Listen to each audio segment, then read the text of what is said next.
France Inter.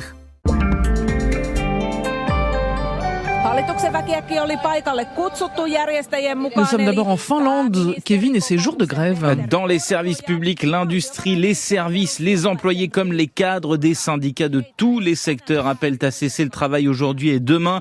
Et on connaît le poids des syndicats dans la social-démocratie scandinave où les grèves sont rares. La raison de la colère, les réformes du marché du travail présentées par le gouvernement conservateur qui veut entre autres restreindre justement le droit de grève, réduire les allocations chômage ou encore introduire un jour de carence en cas d'arrêt maladie. Des attaques contre les plus modestes dénoncent les centrales syndicales qui parlent de 300 000 grévistes sur les 2 jours, ce qui représente en Finlande 10% tout de même de la population active. Aucun train ne roule aujourd'hui dans le pays. Pas de transport public à Helsinki, la capitale, et plus de 500 vols sont annulés dans les aéroports, débrayage aussi dans les écoles ou encore à l'hôpital.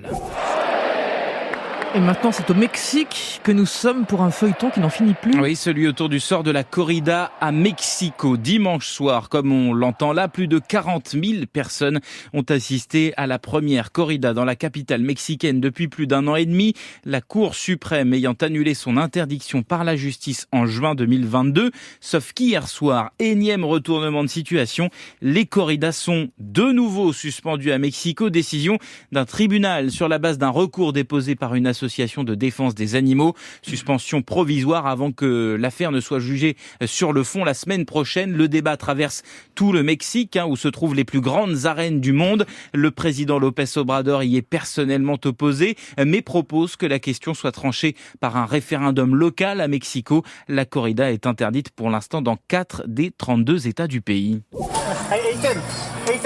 Et puis ça se termine en Australie avec un petit aventurier. Oui, il s'appelle Ethan, il a 3 ans et c'est la police du Queensland qui raconte aujourd'hui son histoire en vidéo sur les réseaux sociaux. Samedi, la police est appelée pour intervenir dans un centre commercial de la banlieue de Brisbane. Et quand ils arrivent, ils découvrent Ethan à l'intérieur d'une machine à pince. Vous savez, ces blocs de verre remplis de peluches.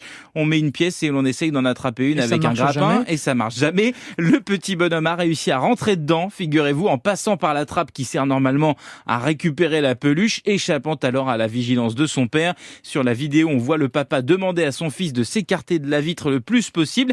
Il s'exécute et hop, les policiers brisent la vitre, libérant Ethan, loin d'être traumatisé, et désormais heureux propriétaire d'un gros chat en peluche. Oh bah super, moi aussi j'en veux une de plus, mais je rentre pas dans la machine, je vous préviens. Moi non plus.